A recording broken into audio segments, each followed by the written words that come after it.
एक बार बरसाने में एक वृजवासी के बेटे की शादी हुई। वो वृजवासिन ने सबको बुलाया, पर राधा रानी को न्योता देना भूल गई। जब शादी हो गई और बहू घर में आ गई, तब उसको याद आया, हाय रे, राधा रानी को बुलाना तो भूल गई। तब वो राधा रानी के पास गई, बोली, राधा रानी माफ कर दो, मैं आपको बुलाना तो भूल गई। राधा रानी बोली, कोई बात नहीं, अभी अपनी नई नवेली बहू कैसी है? वृजवासिन बोली, अभी अपनी नई बहू को बुला के लाती हूँ। वृजवासिन के आने से पहले ही ठाकुर जी उसके घर गए और उन्होंने दुल्हन का श्रृंगार करके बहू को सुला दिया और खुद बहू बन के घूंघट ओढ़कर बैठ गए। वृजवासिन जल्दी घर में आई और बहू से बोली, राधा रानी तुझसे मिलना चाहती है, तुम जल्दी चलो। कृष्ण दुल्हन के रूप में घूंघट के अंदर से बोले, राधा जी ने मुझे याद किया, पर मैं घूंघट ओढ़ के ही जाऊंगी उनके पास। दोनों जब महल पहुंची तो सास ने बहू से कहा, ये व्रज की रानी है राधा रानी। बहू जब किशोरी जू के पास पहुंची तो सास ने कहा बहू से, किशोरी जू के चरण स्पर्श करो और उनका आशीर्वाद लो। चरण स्पर्श की बात सुनते ही ठाकुर जी बहू रूप में पुलकित हो गए और किशोरी जू के चरण स्पर्श करने लगे।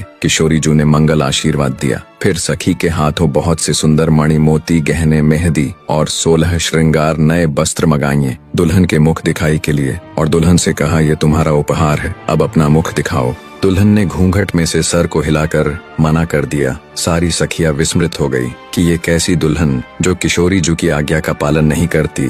राधा रानी बोली, मुख दिखाई का उपहार कम लग रहा हो तो और ज्यादा दे देंगी, जितना चाहे पर मुख दिखा दे एक बार। बहू ने फिर जोर से सिर हिलाकर मना कर दिया। सास ने भी बहुत समझाया पर बहू नहीं मानी मुख दिखाने को। राधा रानी बोली, कोई तकलीफ हो तो मुझे बता दो। सब सहचरी बोली, बड़ी हठी है दुल्हन। यहाँ राधा रानी की अधीरता बढ़ती जा रही है। अपने गले का हार भी उपहार में दे दिया, पर बहू ना मानी। बहू से राधा रानी बोली, मैं तुझे अपने साथ ही रख लूंगी, अपनी सखी बनाकर, पर अपना मुख दिखा दे एक बार मोह को। ये सुनते ही श्याम सुंदर ज्यादा पुलकित हो गए। राधा रानी ने वचन दे दिया कि तोकू अपने निज महल में रख लूंगी, बस एक बार अपना मुख दिखा दे। राधा रानी की अधीरता बढ़ती जा रही थी। बहू ने घूंघट से कोई उत्तर नहीं दिया। सास बोली, तू ऐसे नहीं मानेगी, तुझे मैं बताती हूँ। और फिर बहू को पकड़कर हाथ से घूंघट ऊपर उठा दिया, पर सिर्फ एक क्षण ही। बहू ने तुरंत ही घूंघट डाल दिया। घूंघट उठते ही महल में सन्नाटा छा गया। सारी सखियां और मंजरी ओढ़नी मुख पर रखकर मंद मंद मुस्कुराने लगीं।